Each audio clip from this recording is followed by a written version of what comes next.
Hello, my friends. Welcome to the program. My name is Josh Tully, and I am so excited to have you here on episode 1. All right, look, the name of the show is Acquisitional Wealth. We are going to be talking about the power, the skills, the tactics, the strategies behind creating wealth in the most proven, fastest, most solid way known to man in the history of mankind, at least the last 6,500 years that we know about. But before we do, let's kind of get some obvious stuff out of the way. First, you can follow us on social media platforms. Acquisitional Wealth is our name wherever you're following us, so follow us there. That's Facebook, that's YouTube, that's wherever you happen to be. We are too, so make sure you're following us. Second, subscribe to this podcast or this video format wherever you happen to be. You know as well as I do that it helps us when you like and subscribe, so I thank you for that preemptively. And then third, before we get into the topics today, we want to just take a minute and get to know each other. Let's get to know each other. For some of you, you already know who I am. I'm not trying to say that to brag, but I've been around the broadcast and business industry for a very, very long time.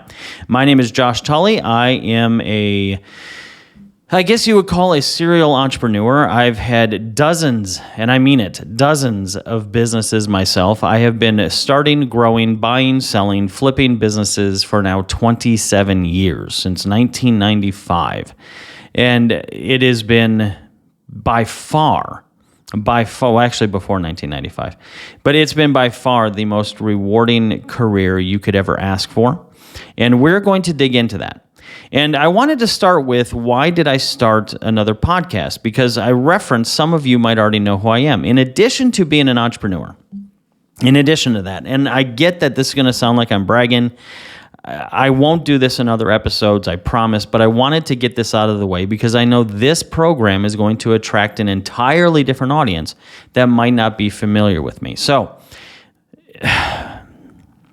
pardon me for this, but just to kind of give context, not only have I owned dozens of businesses, I currently own a dozen businesses. We have done immense numbers in sales. Our clients have done immense numbers in sales, over $1.5 billion. Like I've been doing this. But in addition, I'm also a 3-time best-selling author. I am a syndicated talk show host. I've been on the air for 11 years, broadcasting on radio stations across the country. I've been on probably every news outlet, television network that you watch, CBS, NBC, ABC, Fox, NPR, so it's not just one-sided there. NPR, Al Jazeera. I believe I even did a presidential election coverage for RT at one point. I know, RT, right? I have been interviewed well over 100 times for other programs, radio shows, television shows, magazines. I've been featured in 2 documentaries. I know, I get it. I've been listed as a top 25 business advisor, top 100 business coach internationally, all that sort of stuff, right? Got it. I hate this part because I hate bragging about me. I also have advised governments and governmental agencies, including nations themselves. We're up to 2 countries that I've now advised. Now, the reason I say that, and trust me, if you ever get to know me, you will understand I'm the introvert of introverts. But the reason I wanted to get that part out of the way is to get to this next part. I am sick and tired of all these Insta coaches, Insta experts trying to teach people how to start a business, buy a business, grow a business, sell a business, flip a business. Well, actually, I'm the only one teaching flipping it. But there's a bunch of people out there with their courses, right? They got their course online. They set up a ClickFunnels. Oh, I know what I'm doing. And most of them don't. The vast majority of them don't. Well, what about the guys and gals who do have businesses and they're trying to coach? Nope. As this program develops, I will put out a list of people who I think that are worth their salt. I really will. But most of them are just a total waste of space. A lot of these people think, wow, there's got to be some money in it. Let's pick a topic in business. Let's sell a course. Let's set up the ClickFunnel. Let's become Insta experts. Let's get a bunch of people paying money right away and we'll make a fortune. And sadly, a lot of them are, because even more sad, is there's not a whole lot of real business experts broadcasting, whether it's on television, radio, podcast, vlog, or whatever. There's just not. There has been some change in that in some recent years. There have been some CEOs that have started to say, hey, you know what? I want to answer this Insta problem too. And I happen to be one of those. So I'm in that category of, yes, I actually do this. Yes, this is how I make a living. Yes, this is what I'm famous for. No, I'm also not trying to become an Instagram model. This is it. This is what I do, is I buy, sell, grow businesses. So with that being said, let us dig in to episode 1 of Acquisitional Wealth. And again, I am really glad you're here. I want you to be a part of this program. Send in questions. This program is going to be largely dictated to you. We already have, I think, 74 episodes already planned out. There is so much to talk about in this industry, and it's just not being done correctly. Yeah, but Josh, what about this book that I got for free online? And he said if I just give him my email. Yep, I've read all those. I haven't found one yet that is worth the fake paper that you don't even have to read it on. I know. Isn't that harsh? I get it. It's harsh, but it's true, which is why I decided to do this, is because I've helped tons of people, not just myself. I've helped tons of people sell their companies, build their companies, grow their companies, buy a business. And when I see these like gimmicky sort of things, you know, well, it's 100 pages and it reads real quick and you can do these steps before noon tomorrow. Oh, it's appalling. It's appalling. You'll notice that this is a little bit different of a show. I happen to be kind of dramatic. I have lots of different voices, and that's just the way this is going to be. And if you know anybody who's a fan of my larger, older show, you will know that right away. All right, so let's get serious. So the idea of acquisitional wealth. Let's take a step back.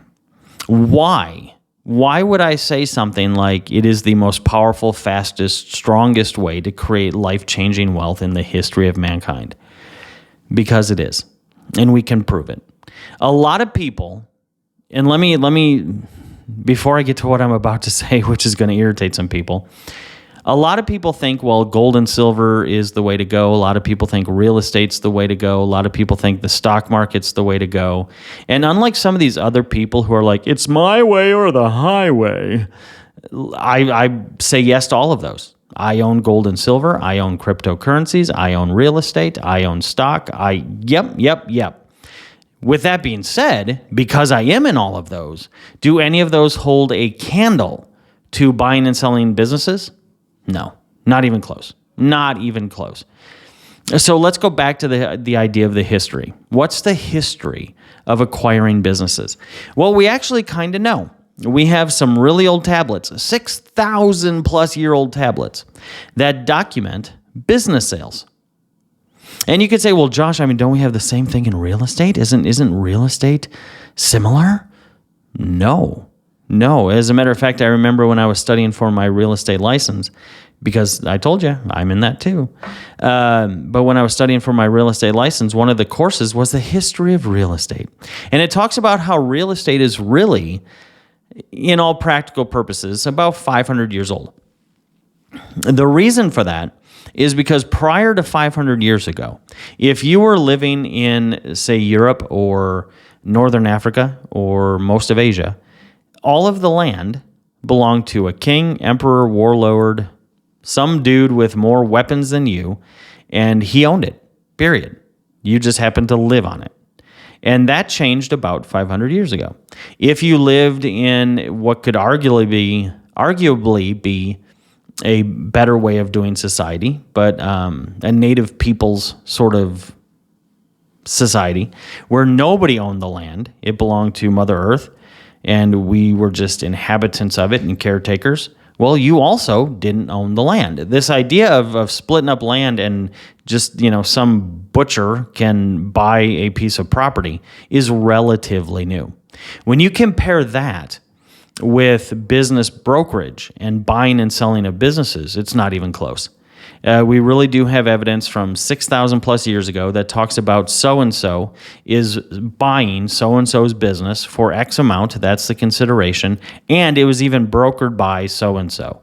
So this whole idea of how to grow wealth through acquisition has been around forever. And here's the best part about this and why I love this topic so much. It's not just business that grows through acquisition. Yes, business grows through acquisition. Every business you can think of grew that way. I don't know why we don't teach this to more business people, but we don't. But every big business you can name grew this way. All of them. I don't care. I mean, Coca-Cola, yep. Apple, yep. Apple, case in point, the Macintosh came out in 1984. And by 1988, they started buying businesses. And by the end of 2022, they've purchased over 115 of them. Apple didn't invent Siri. They bought it. Apple didn't invent Maps. They bought it. It's true. It's true with Coke. It's true with the airlines that you love, American Airlines. They purchased the competition. It's true with banks. It's true with sports teams. I'm serious about this. Notice your favorite sports team. Let's say the St. Louis Cardinals. Let's say the Cardinals have a bad team. Do they keep those players and just train until they get better and win the World Series? Nope. That's never happened in the history of baseball. You can go all the way back to Cooperstown. Never happened. How do they win? They purchase better players. That's how it works. This is a terrible example, but it still proves a point. What was colonialism? England is a tiny little country, smaller than the state of Wisconsin. How did they grow to be the largest empire in the history of mankind at one point, where the sun never set on the British Empire? How did that happen? Did they get that because, I don't know, they purchased all that real estate? No, they acquired it. Now, they acquired it in an evil way, and I get that. I get it. I'm not saying that colonialism was good. That's not what I'm saying. Don't take this out of context. But I'm just saying everything that grows rapidly grows through acquisitions, even viruses. If you remember a guy, I'm hoping that he just kind of goes off into the sunset, personal opinion there, but Dr. Fauci. If you look at how viruses grow, how do they grow? They acquire your other cells. They grow through acquisition. Everything in the universe. Einstein has great work on how acquisition in the universe works. So I say that to say that acquisition, especially when it comes to wealth, has always been there. It's always been there. Here's what is just appalling to me. We're not taught to do it. We're just not. You can look at mobsters. How do mobs grow? They acquire new territory. They don't buy it. They don't. They don't sit down with a real estate agent and say, "Hey, the corner of 5th and 7th, I want to do a legal purchase of this through the city and file." No. They acquired in some other way. They usually buy off or through acquisition some other mobster or whatever. You get the point. You get the point. The history is there. The other thing that I love about acquisitional wealth, it allows for rapid equity accumulation. This is not a political show, so don't think it is, but there's a lot of talk in society right now about how certain groups lack equity. And the idea is, well, okay, so what do? We can help them get home loans. Okay, great. How fast do you build equity in a home loan? Now, as somebody who's in real estate, I'm going to shoot myself in the foot on this, but it's true. How fast do you build equity in a home loan? Slowly. First, it's a 30-year mortgage. Second, well, it doesn't have to be, but usually it's a 30-year mortgage. Second, the bank sets it up so your first 10 years are mostly interest. And if you don't believe me, pause the show, open up your browser, Google it. Google it. How many years of a mortgage are you mostly paying interest? It's the first 8 to 10 years. Why do they set it up that way? Well, at first, it means in those first 8 to 10 years, you're building no equity, really. Second, it also means that they're making money for a reason, especially when you figure out that the average person only lives in a home 5 to 7 years. Oh, wait, Josh, you're telling me that the bank purposely sets it up so I don't build equity, and I'm paying most of my interest in a time frame that has been proven over the past 150 years that have most people moving out of their home before I start building equity? Yeah, absolutely. So then why are we saying that this is the fastest, best way to grow equity in underrepresented communities that don't have equity in society? Because they're not listening to Acquisitional Wealth, hosted by Josh Tully. That's why. I kid, kind of, but I'm serious. They've been taught this old, antiquated, rip-off way to build equity. And now, that said, I'm not saying I'm opposed to real estate. We're going to do shows on how to and when to get into real estate if you're going to be somebody who understands the power of acquisitions. So we'll get to that. The other reason I like this topic of acquiring your wealth as opposed to starting a business or saving up over 40 years or whatever, it allows for the rapid elevation of people out of whatever class of income they're at the moment. So let's say you're poor. What's the fastest way to get out of it? By acquiring a business. And before some Robert Reich fan comes along and says, you can't acquire businesses if you're poor. You can't do it. I'm going to put just a knife through that stupidity right now. I've done it.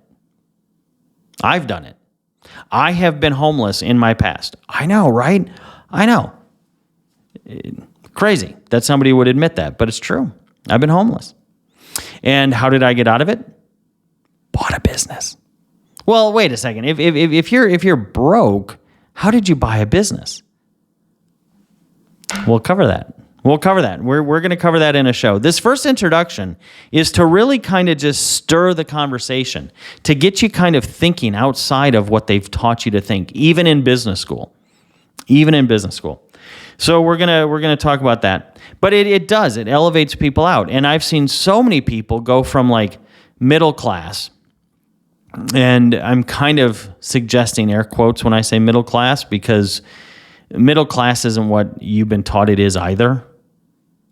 But we go from kind of middle class, say $40,000, $50,000, $60,000 a year. No, that's not middle class. It's actually poor. But we go from $40,000, $50,000, $60,000 a year. And you can rapidly take that person to $300,000, $400,000, $900,000 a year, typically in less than 90 days. And I know what you're thinking right now. There's no way, man. That sounds like that's too good to be true. There's a scam to this show. I don't know if I'm going to listen anymore. But it's absolutely true. And the reason it's true, it's just math. Just think about this for a second. If you buy a house and that house has a door, do you get the door? Well, yeah. If the house has stairs, do you get the stairs? Yep. The same sort of principle works when you're buying a business. If you buy a business and that business is making $100 a day in profit, let's just grab a random number.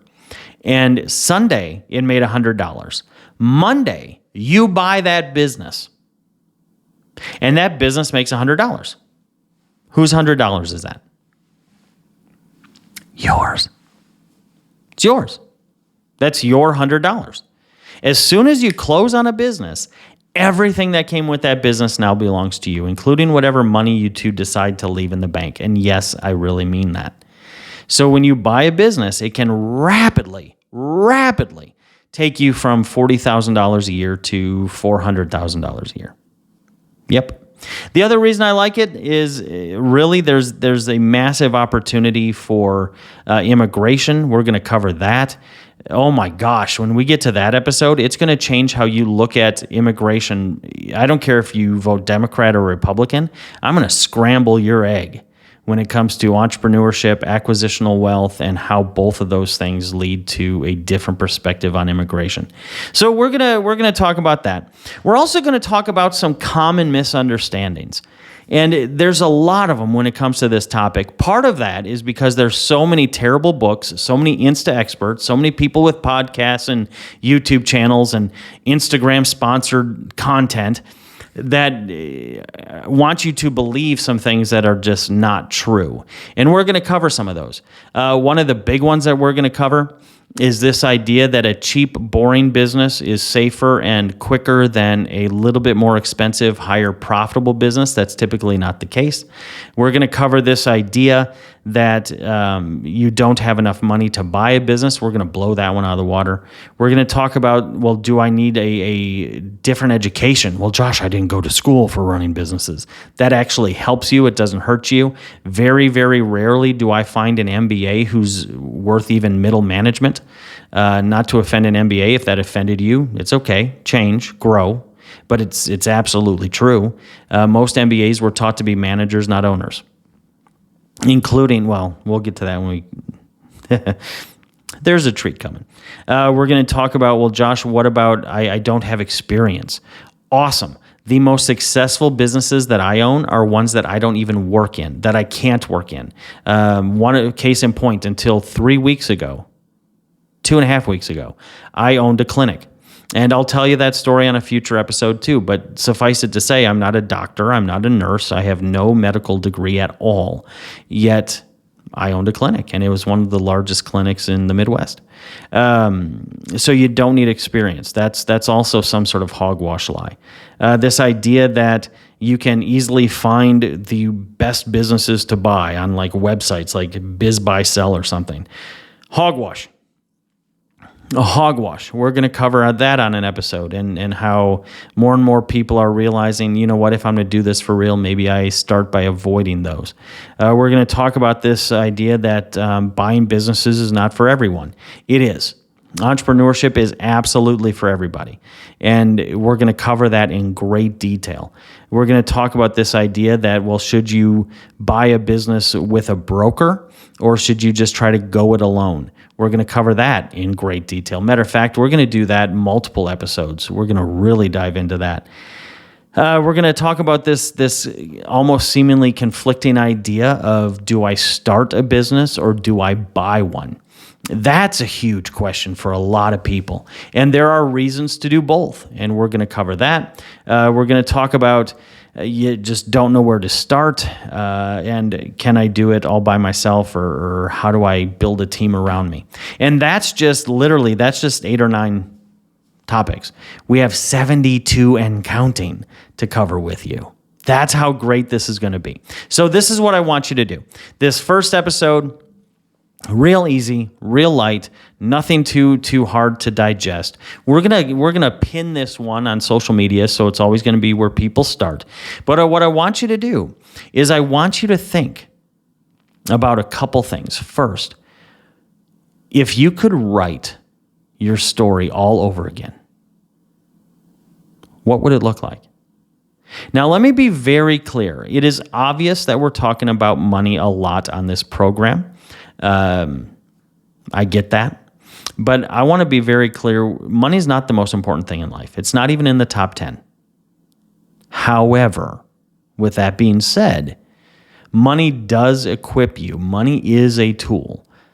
It allows you to experience things. You know, people tell me all the time, because they think I'm money focused, and I'm really not. If you get to know me, I'm really not. But they think that I am. And they say, well, Josh, money's not the most important thing, you know. Spending time with your family is the most important thing. Yeah, and that's insanely expensive. It's insanely expensive. How do I know? Because how many people leave their family 40 hours a week in order to make 50, 60, 100 grand a year? I'm just saying. Well, Josh, health is more important than money. If you don't have your health, you have nothing at all. Yep. And every documentary on food will tell you that eating healthy for some sad reason, not that it should be, but for some sad reason, is more expensive than eating the dollar menu at McDonald's.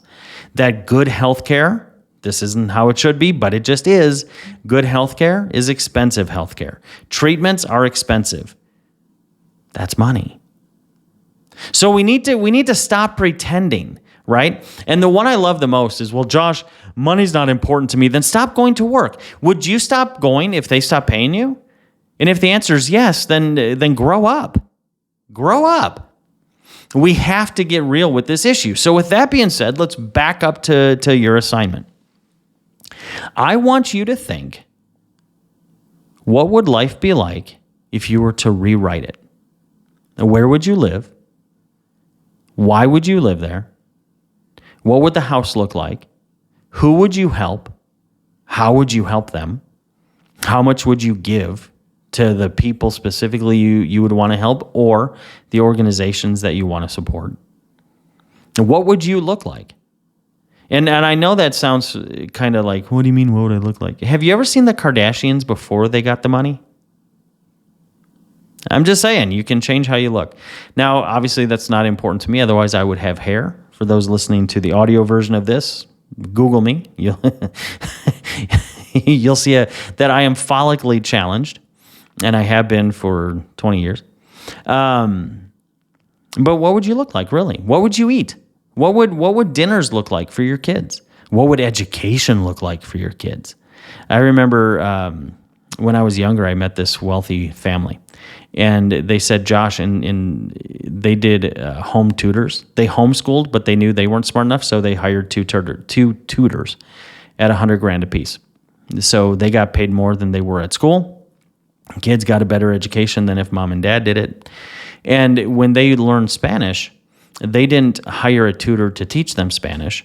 They had enough money and enough freedom that they moved to Costa Rica or Panama or something for like 8 months, and the kids learned Spanish. So what would education look like for your kids? Now, the reason I want you to start developing that idea or that picture, and you don't have to have it right now, let it soak in until next week and you listen to episode 2. But what does that picture require? Income-wise, what does that picture require? Are we talking about $100,000 a year, $400,000 a year, $1 million a year, $5 million a year? And I want you to stretch your mind a little bit. Because what we realize is it's really easy to say, well, I only need 20% more than I'm making now. Not to get that picture, you don't. Now, it doesn't have to be $5 million. It really doesn't. If you're saying, Josh, I want to live in a hut and I want to live on the coast in the Caribbean in my little hut, but I just want to make sure that my family is all set up and my parents have medical care before I go and just become a hermit, great. I am fine with that. I really, really am. I'm totally fine with that. But then let's figure out how to make you enough money to set up your family for medical care for the rest of their life and every generation that follows, so you can live in that hut guilt-free of thinking, well, I could have helped them. Because after this episode, you could have.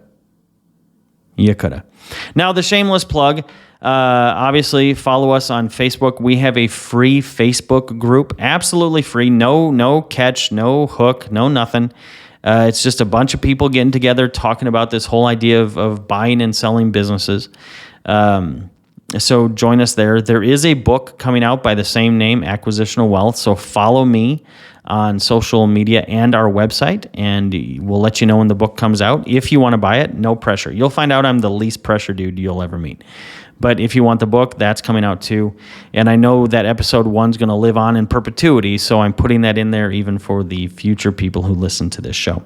And then your second assignment, now that you have that first element of what would the life you want actually cost, your second assignment is asking yourself, outside of what you're doing right now, what was your plan on getting that? What was the plan? I run into thousands of people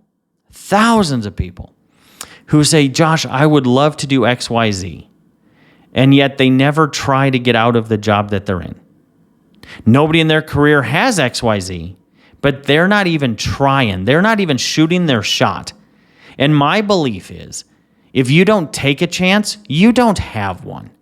So right now, what's your plan? What would you do? How would you get to where that life you just told me you wanted to have? How would you do it? That's it. 2 simple assignments this week. Just do those. Come back for episode number 2. Binge listen to these episodes if you want. That's fine too.